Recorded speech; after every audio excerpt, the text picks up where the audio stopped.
Nobody likes Cursed, and I mean nobody does. If someone happens to remember it, they know that they hated it. I'm not sure if anyone has properly engaged with Cursed, not in the way that I can. Cursed is a 2005 werewolf film written and produced by Kevin Williamson and directed by Wes Craven. The postmodern teen horror dream team rides again. Williamson and Craven worked together before on the legendary first two Scream films. The two seemed to possess a certain uniquely fruitful working chemistry, and Cursed was viewed as a welcome reunion as a reason to celebrate. There's another reunion taking place in Cursed, and it's one that warms the almighty fuck out of my heart. Cursed brought Kevin Williamson and Joshua Jackson back together. Jackson cemented his postmodern legacy by portraying the rabble-rousing Pacey Witter on Dawson's Creek, a deconstructionist teen soap created by Kevin Williamson for 6 long seasons. Joshua Jackson was extraordinary on Dawson's Creek. I loved him on the show, and Pacey's a character that will be eternal for me. Will live on forever. I see a lot of myself in Pacey. But yeah, the Cursed gave us Williamson and Craven, Jackson and Williamson, back together again. What could go wrong? I'll firstly analyze Williamson's treatment of the werewolf character, the werewolf metaphor. The wolf is an ancient symbol, and much like a cinematic werewolf transformation, the wolf has experienced many, many different cultural and historical meanings and levels of importance. The wolf or werewolf has meant a lot to a lot of different people. Most importantly to this analysis, the symbolic power of the wolf and its metaphorically transformative mythic makeup meant a lot to very controlling types, to people like Adolf Hitler. Now I'm going to read a bit of a passage from a book called The Monster Show, written by film historian David J. Skal. I love this book. It's marvelous. You should definitely read it if you haven't, because it's a very interesting read. But yes, this is an excerpt from the book The Monster Show by David J. Skal. One of Hitler's enduring obsessions has an interesting resonance with a newly popular form of monster iconography introduced during the early years of World War II. According to psychobiographer Robert G. L. Waite, Hitler was fascinated with wolves. As a boy, he was well pleased with his first name, noting that it came from the Old German Athelwolf, a compound of Athel, which is noble, and Wolfa, meaning wolf. A noble wolf he sought to remain. At the start of his political career, he chose Herr Wolf as his pseudonym. His favorite dogs were Alsatians, in German, Wolfshund.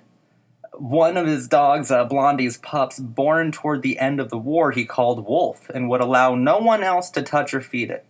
He named his headquarters in France Wolf's Gulch, and the Ukraine his headquarters were Werewolf. Waite cites numerous other examples of Hitler's fetish for transforming people and things into wolves, including having his sister change her name to Frau Wolf, naming the Volkswagen factory Wolfsburg, identifying himself as Conductor Wolf for phone calls to Winifred Wagner, and his abiding affection for the Disney tune Who's Afraid of the Big Bad Wolf, which he liked to whistle. So that'll be important to us in a second. At least those deeply controlling types who seem to fetishize a dark, monstrous transformation. So the wolf metaphor has greatly resonated with fascist leaders experimenting with identity intervention. In Cursed, Joshua Jackson plays the character of Jake Taylor. Jake is dating Ellie, the star of the film as portrayed by Christina Ricci, and Los Angeles women seem to flock to him like moths to an open flame. Jake basically runs a new club called Tinsel, a Planet Hollywood-esque shrine for the pleasantly macabre and nostalgic. He's written as a sort of pop culture curator, putting together a prop museum of cinematic memorabilia. Tinsel is about Jake's and Williamson's dictionary, their combined cultural vocabulary of iconography. The Wolfman, Pinhead, Nosferatu, Jason Voorhees, and Frankenstein statues are displayed. Jake's new establishment is a cinephile culture club marketed to vapid socialites. This is Williamson's private rejection of the facile nature of cinephilia writ large and the morbid effects of pop horror tropes weaponized by means of artless sentimentality. I believe Williamson is rejecting the horror genre and refusing to nominate Cursed into its enshrined ranks, because that kind of literal display is empty, fully vilified by the anti-revelation that Jake is an evil werewolf himself. Jake the werewolf controls horror icons the same way he forces control on the women in his life. He secretly loves that women are madly obsessed with him. He can't get enough of it. All his objections are ultimately grossly performative. Jake turns Ellie and her younger brother into werewolves in order to make her completely dependent on him. Cursed expresses heavy themes of trauma and grief and fears of abandonment. Ellie's worst fear is being abandoned by the people that matter most to her. When Jake turns her, he unleashes the monster inside of her, a monster he knows she can't control. He tells her, "You need me. We can be together, and I can give you a reason to live again." He forces her to need him. He fetishizes her sadness, her vulnerabilities. He forces her to need him, not simply want him, but crushingly depend on his services, on his masculine control. He attempts to kill her brother because, as he says, only room for one alpha male in this pack. In the past, it's revealed that he has transmitted the curse to women during sex, knowingly. With Jake, a werewolf, there's no such thing as safe sex. He's a secretly controlling, deliberately manipulative person. He engages in relationships of command exclusively. He wants his women wrapped around his finger. He wants Ellie under his cruelly charismatic thumb. He's a vile lover and a deeply abusive boyfriend, a true wolf in sheep's clothing for the new millennium. It's the toxic men we let in our beds that are the real boogeymen.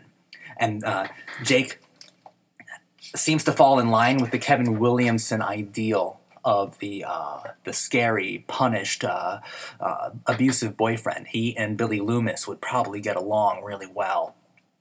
Williamson is also stating with his interpretation of the werewolf metaphor that once you experience a traumatic event, life has carelessly placed a curse upon you. You may never heal or rid yourself of pain and anger or loss, but you have to learn how to domesticate your darker urges and feelings and to not associate with bad people who encourage the monster inside of you to do harm to others. Jake is a great antagonist because he antagonizes Ellie's crippling feelings of dread. He fetishizes them and then deliberately weaponizes those terrible, vulnerable emotions into something so satanically corrupted that only he can operate them. Williamson's treatment of the new millennial werewolf is quite remarkable. Engage with his cinema correctly, and you'll be obsessed with his writing like me. He's a genius. Cursed is Cursed by Wes Craven. Williamson's depiction of the werewolf was ironic, but not in the same way Scream and Scream 2 were ironic. Williamson's script for Cursed is mostly comedy, not a satire, not truly, or a postmodern inversion of Gothic tropes, not entirely. Someone should have informed Wes Craven that Cursed is not another Scream. Craven unfortunately composed the film in some of the worst ways anyone could have possibly done so. Cursed feels like a tone-deaf satire, and that's a total failure of Craven's composition, not Williamson's writing. Williamson goes so far as to parody the trope of the homophobic person with internalized queerness, offering a send-up disguised as a cliché. Craven misses the deconstructionist comedy of the turn and blindly undercuts the absurdity of the trope that Williamson deliberately mocked. For two creatives who seem to possess so much combined energy in the past, their visions couldn't have been more removed from each other, more separated. By style, by philosophy even. I think Kevin Williamson's Cursed is great, while Wes Craven's Cursed is embarrassingly bad. Craven's filmic acceptance of Williamson's clearly ironic who's who of mid-2000s culture completely betrays the film's cynical landscape of pointless icons and logos of pop. The film opens absurdly with a cameo performance from Bowling for Soup. We're pummeled by Shannon Elizabeth and Maya and Michael Rosenbaum and Lance Bass, or Bass, probably Bass. I don't know, and I really don't care because that's the point. Because we got Scott Baio here. It's clearly designed by Williamson to be a nauseating display of living pop memorabilia as a dynamically morbid counterpart to Jake's club of wax statues and torture devices from film. Craven misses all of Williamson's subtext and doubles down on the script's most deliberately artificial qualities. If Cursed is a failure, it's Wes's failure, not Kevin's. Cursed is about culture rabies. It's about what happens to a person bitten by pop culture. Any and all semblance of anti-fascist motifs have been omitted by its director. Shame on Craven, because Cursed could have been extraordinary. Williamson attempted to correct the damage done by Craven with the Vampire Diaries, using the vampire metaphor this time to explore seductively controlling male archetypes. At the very least, I loved watching Joshua Jackson deliver these lines and speak with Kevin Williamson's words and cadence again. Joshua Jackson will always be one of Williamson's most incredible muses to watch on screen. I could also spend entire years looking at Christina Ricci. People like her turn me into a total perv, but whatever, here we are. It does help when I want the star of the movie I'm watching to sit on my face, so there's that. Ultimately, Cursed is a complete failure of teamwork. Both Williamson and Craven were auteurs, and Williamson clearly knew how to do Cursed right. It's visible in the complexities of the script, which Craven diluted to its most artificial form. Wes Craven, on the other hand, could not have been more amateurish. He strikes me as such an amateurish director here, at least outrageously out of touch. He couldn't have made a worse film if he tried. Truly. And maybe that's the problem. Maybe he didn't try. I'd like to believe that, but to be honest, I don't. And I don't feel like being charitable either.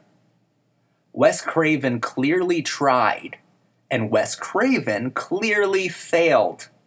That's why Cursed is cursed. Oh, that's a winner. That's a winner, boys. I like that. That's not too bad. You know, it's the best fucking Cursed video you'll ever find. I can tell you that. It's the best one you'll find. I guarantee. If I can guarantee anything, I guarantee that much. Thank you for watching it.